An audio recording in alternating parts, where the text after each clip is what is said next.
অনেক পুরুষও ওঠে না, অনেক মহিলারাও ওঠে না। তখন আপনার কাছে খারাপ লাগে? এটা তো খারাপ লাগার কথাই, কারণ ইনকা কাজ করিয়া খাইও তারপরেও মানুষ করে ঘৃণা করে। কাজ করে খান তারপর মানুষে ঘৃণা করে? ঘৃণা না, আপনি উঠতে লইয়া মহিলা মানুষ দেখে আপনি উঠলেন না, তো এটা আপনার আমার কাছে তো খারাপ লাগবে।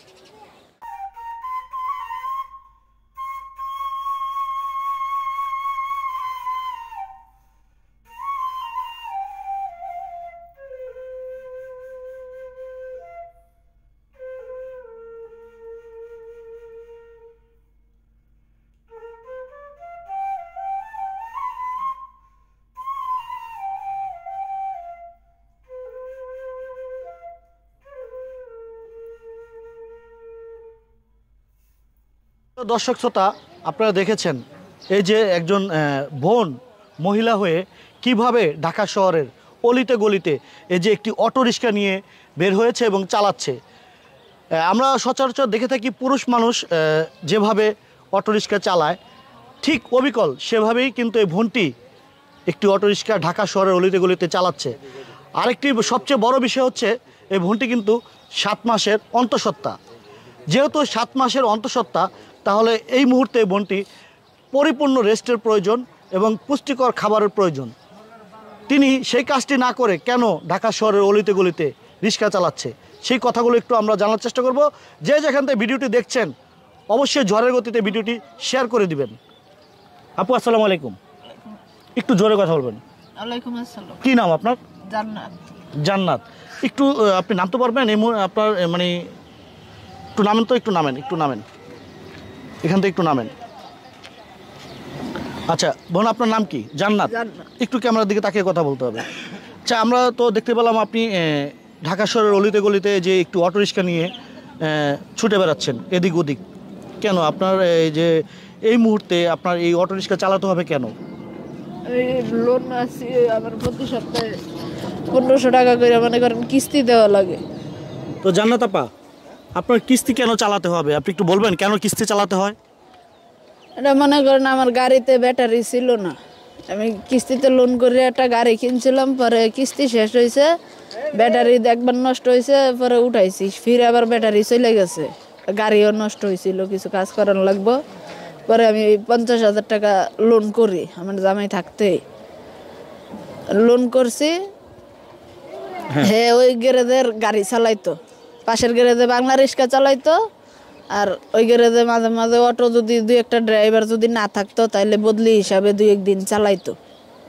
তা আমি গাড়ি দিতে মনে করেন নিষেধ করছি, তারপরেও গাড়ি দিয়ে দিছে। এখন ওরা বলতে আছে গ্যারেজে কেউ আসিল না, একাই গাড়ি লিয়ে বাইরে গেছে গা। ওরা 600 টাকা জমার জন্য গাড়ি দিয়ে দিছে। পরে মাস 15 দিন পরে টাকা উঠামো কিভাবে, পরে এক ভাইরে দিয়া জামাই সাথে আর কি টাকা উঠাইছি। কত টাকা উঠাইছেন? 50,000 টাকা উঠাইয়া মনে করেন 30,000 টাকা খরচ করে আমি গাড়িটারে ব্যাটারি তুলছি, কাজ কাম করাইছি, মনে করেন কয়দিন চালাইছি, আরও কিছু রেন্ট থুয়ে গেছে, ওটি মনে করেন দিছি, দিয়ে মনে করেন আমার কাছে 5,000 টাকা ছিল। মানে আপনি বলতে যাচ্ছেন আপনার স্বামী, আপনার যে স্বামী তিনি তাকে যেই গ্যারেজ থেকে তিনি রিক্সা নিয়ে মানে এই যে অটো রিক্সা নিয়ে পালিয়েছে, তো আপনি সেই গ্যারেজের মালিককে আপনি নিষেধ করেছিলেন তাকে গাড়ি না দেওয়ার জন্য? জি, মালিকরে নিষেধ করি না, গাড়ি দিছে ম্যানেজারে, আমার পরিচয়। তো আমি তারপরও সন্দেহ করিয়া তারপরও মনে করেন আমি ম্যানেজারে নিষেধ করে আইছি, ম্যানেজারে অস্বীকার গেছে, আমি নিষেধ করি না। আবার মালিকের ডাইরেক্ট বলতে আছে ম্যানেজারের পক্ষ হইয়া যে গ্যারেজে কেউ ছিল না, গাড়ি বাই করিয়া নিয়ে গেছে গিয়ে। আচ্ছা, তো আপনার স্বামী মানে আপনাকে রেখে মানে আরেকজনের একটি অটো রিক্সা নিয়ে পালিয়েছে। জি। আপনার কোনো ছেলে সন্তান আছে? একটা ছেলে আছে। বয়স কত? 5 বছর। 5 বছর বয়স। জি। তো আপনার বিয়েটা কিভাবে হয় বা কত বছর হয়েছে?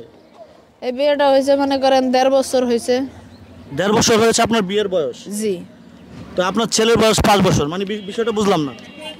ওটা মনে করেন আমার আগের ঘরের ছেলে। মানে আপনার আগেরও একটি বিয়ে হয়েছে? জি। ও আচ্ছা, সেকেন্ড বিয়ে এটা? জি। সেকেন্ড ঘরে আপনার 1.5 বছরের একটি সন্তান আছে? জি। আর এখন আপনি কয় মাসের মানে অন্তঃসত্ত্বা? 7 মাসের। 7 মাসের অন্তঃসত্ত্বা। তার মানে সব মিলিয়ে মানে আপনি এখন এই যে অটো রিক্সা নিয়ে বের হয়েছেন এই মুহূর্তে কেন? আপনার তো এই মুহূর্তে রেস্টের প্রয়োজন ছিল বা আপনি পুষ্টিকর খাবার খাওয়ার প্রয়োজন ছিল, আপনি কেন এই অটো রিক্সা নিয়ে বের হতে হয়েছে একটু বলেন তো? আমার গাড়িটা ছিল ওইটা তো মনে করেন হেরা নিয়ে গেছে গা। না আমার তো মনে করেন চলা লাগবো, তার মাইসের থেকে লোন করছি, ওই টাকাগুলো তো দেওয়া লাগবো, নাইলে তো দেখা গেছে এর মতন আমারও ফলাইতে হইব। আপনারও পলাইতে হবে? কত টাকা জমা দিতে হয় অটো রিক্সা? এটা তো আপনার নিজের না, আপনি বলেছেন। না, এটা ভাড়া চালাইতে আছে আমি। ভাড়া কত টাকা জমা দিতে হয়? 450 টাকা দেওয়া লাগে। 450 টাকা মানে প্রতিদিন? জি। সকাল কয়টায় বের হন আপনি? সকালে বাইরে মনে করেন 3-4 ঘন্টা চালাই যায়, আবার কতক্ষণ রেস্ট লই, আবার মনে করেন বাইরে হই, রাইতে যতক্ষণ চালাইতে পারি। রাতে কয়টা পর্যন্ত থাকেন আপনি রাস্তায়? 8টা-9টা। 8টা-9টা। তো সারাদিন সকাল থেকে সন্ধ্যা 8টা-9টা পর্যন্ত এটা যতক্ষণ এক চার্জে চালাইতে পারবো, চালাইতে পারলে পারলাম, না পারলে নাই। বাইরে হইলেও জমা খারা। কত টাকা এই আপনি ইনকাম করতে পারেন সারাদিনে? 700, 800, 500, কোনোদিন হয় কোনোদিন হয় না। তো মহিলা মানুষ দেখে যখন আপনার গাড়িতে যাত্রী ওঠে 2-1 টাকা বেশি দেয়? অনেকে 2-1 টাকা বেশি দেওয়া যায়, আর অনেকে মহিলা মানুষ দেখে মনে করেন উঠতেও চায় না। মহিলা মানুষ দেখে উঠতে চায় না? জি না। যখন মহিলা মানুষ দেখে উঠতে চায় না, কারা, পুরুষরা না মহিলারা? অনেক পুরুষও ওঠে না, অনেক মহিলারাও ওঠে না। তখন আপনার কাছে খারাপ লাগে? এটা তো খারাপ লাগার কথাই, কারণ কাজ করিয়া খাইও তারপরেও মানুষ করে, ঘৃণা করে। কাজ করে খান তারপর মানুষে ঘৃণা করে? ঘৃণা না, আপনি উঠতে লইয়া মহিলা মানুষ দেখে আপনি উঠলেন না, তো এটা আপনার আমার কাছে তো খারাপ লাগবে। আপনার গ্রামের বাড়ি কোথায়? বরিশাল ভোলা। বরিশাল ভোলা। কিভাবে ঢাকা আসছেন কিভাবে?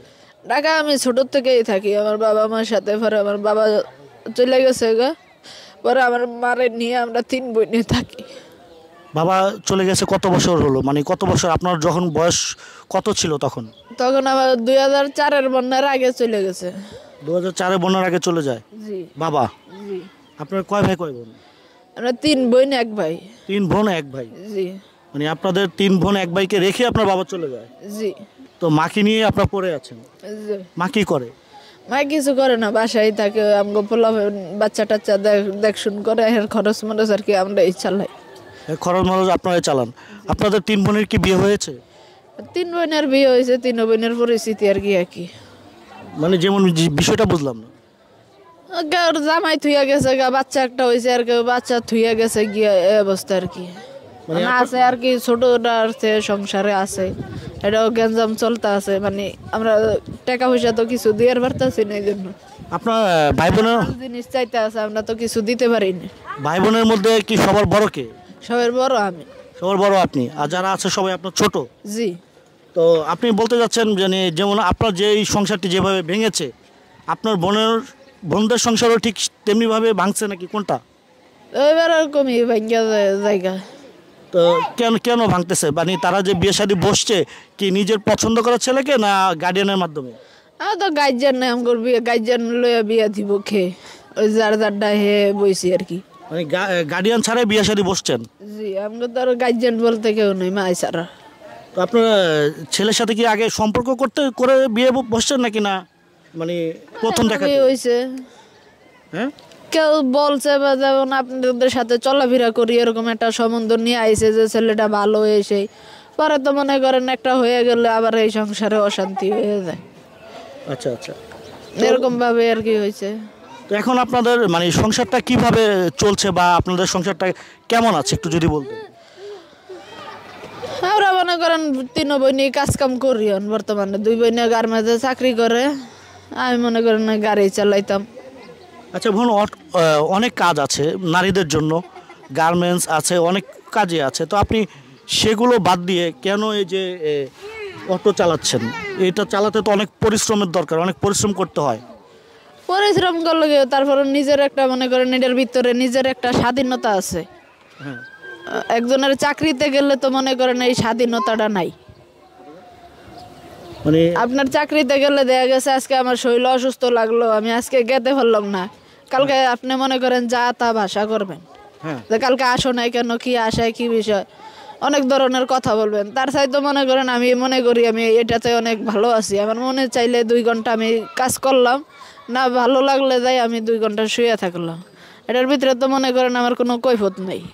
আচ্ছা, এই যে আপনি যে বললেন কৈফত নাই, ঠিক আছে, তো আপনি বললেন অনেকেই আপনি মহিলা মানুষ দেখে অনেক যাত্রীরা আপনার গাড়িতে উঠতে চায় না, জি তো সেদিক থেকে আপনি কি নিজেকে আপনি কি মানে কখনো ভেবেছেন যে আসলে আমার এই অনেকেই তো আমার গাড়িতে উঠতে চায় না, তো আমার এই কাজটা আমার পরিবর্তন করতে হবে বা আমি অন্য কোনো কাজের খোঁজে যাই? না ভাই, আমি অন্য কোনো কাজ করতে পারবো না, ভারী কোনো জিনিস করতে পারবো না, আমি এই জন্য অন্য কোনো কাজের চেষ্টা করিনি। হয়তো কেউ ভালো লাগলে উঠে, কেউ ভালো না লাগলে উঠে না, মনে করেন এটা অভ্যস্ত হয়ে গেছে গা। তো কতদিন আপনি এইভাবে ভালো বলে, কেউ খারাপ বলে, এক একজন এক এক রকম বলে দেয়, তো এক কান দিয়ে ঢুকাই মনে করেন নাকটা আরেক কান দিয়ে বাই করে লাই, কিছু কি কমন, মানুষের মুখ তো অনেকে অনেক কথা কইতেই পারে। আচ্ছা, আপনি তো 7 মাসের অন্তঃসত্ত্বা, জি তো আপনি তো আর বেশি দিন অটো গাড়ি নিয়ে বের হতে পারবেন না বা চালাতেও পারবেন না, হ্যাঁ পারবো না। তো আপনার তো রেস্টের প্রয়োজন আছে। জি আপনি প্রতি মাসে চেক আপ করান সন্তান কেমন না। আছে কি আসে বিষয়? না চেক আপ করাতে পারেন না না, কেন? এই মুহূর্তে তো আপনার একটু পরিচর্যার প্রয়োজন, চেক আপের প্রয়োজন, কেন সেগুলো করছেন না কেন? আমার কাছে তো মনে করেন এরকম ধরনের টাকা পয়সা নাই যে আমি প্রতি মাসে চেক আপ করবো। সেরকম টাকা পয়সা নেই। জি আমি যদি আপনাকে 1000 টাকা দিই, আপনি কি সেটি গ্রহণ করবেন? জি গ্রহণ করবেন, নিবেন? জি প্রিয় দর্শক শ্রোতা, এই বোনটির কথা শুনে আসলে আমি আবেগে আপ্লুত হয়ে পড়েছি। 7 মাসের অন্তঃসত্ত্বা এই বোনটি অথচ ঢাকা শহরের অলিতে গলিতে একটি অটো নিয়ে বের হয়েছে, কিন্তু এই মুহূর্তে তার থাকার প্রয়োজন, রেস্টে, একটু পুষ্টিকর খাবারের প্রয়োজন। এবং আসলে যারা আমাদের মা বোনেরা অন্তঃসত্ত্বা হয়, প্রতি মাসে কিন্তু একবার করে তারা কিন্তু চেক আপ করায়, তাদের সন্তান ঠিক আছে কি না, তাদের শারীরিক অবস্থা কেমন আছে, সেই বিষয়গুলো কিন্তু একবার করে চেক আপ করায়। কিন্তু এই বোনটি তার এই অর্থের অভাবে সেগুলো তিনি চেক আপ করাতেও পারছে না। তো বোন, আপনাকে আমি 1000 টাকা দিচ্ছি, আপনি কি চেক আপ করান আর পুষ্টিকর খাবার খান, আর যাই করেন না কেন, এটা আপনার একান্ত ব্যক্তিগত বিষয়। তো আপনার যদি কেউ সহযোগিতা করতে চায়, এছাড়াও আপনার কোনো যোগাযোগের মাধ্যম আছে বা কীভাবে করবে? মোবাইল আছে আমার মোবাইল। সেই নাম্বারটা কি বিকাশ করা আছে? জি তো আপনি কি নাম্বারটা দিবেন ভিডিওতে, আমরা কি দিয়ে দিব? মুখস্থ তো নাই আমার। আচ্ছা, আমরা দিয়ে দেবো ভিডিও স্ক্রিনে। প্রিয় দর্শক শ্রোতা, আমরা ভিডিও স্ক্রিন দিয়ে দেবো। তার আগে এই যে বোনে, যে আপনি এই যে 1000 টাকা নেন, এই 1000 টাকা আমি বাম হাতে দিচ্ছি, কিছু মনে করবেন না। এই 1000 টাকা দিয়ে আপনি চেক আপ করান, আর যাই হোক আপনি পুষ্টিকর খাবার খাবেন। জি আর আপনার এই মুহূর্তে একটু রেস্টের প্রয়োজন, সেটি আপনি জানেন তো নাকি? জি আপনি একটু রেস্টে থাকবেন, এই গাড়ি নিয়ে বের হবেন না তেমন একটা। হ্যাঁ, গাড়ি নিয়ে না বাইরে এলে তো মনে করেন আমার চলবো না, কারণ আমার লোন আছে, লোন দেওয়া লাগবে। খাই না খাই কিস্তির টাকা তো আর আপনি ওটা তো দেওয়ানি লাগবে। আচ্ছা আচ্ছা। তো প্রিয় দর্শক, আমাদের সমাজে এই ধরনের অহরহ ঘটনা ঘটে থাকে, তো যেগুলো আমাদের চোখে পড়ে না বা আমাদের নজরে আসে না। তো আপনারা যারা এই ভিডিওটি দেখছেন বা এই বোনটিকে একটু আর্থিক সহযোগিতা করলে আপনাদের কাছে চিরকৃতজ্ঞ হয়ে থাকবো। এই বোনটির নাম্বার আমরা ভিডিওর ডেসক্রিপশনে দিয়ে রাখবো। তো আশা করি সকলে মিলে এই বোনটিকে একটু সাহায্য, একটু সহযোগিতা করবেন, সে প্রত্যাশায় ভিডিওটি শেষ করছি। আল্লাহ হাফেজ।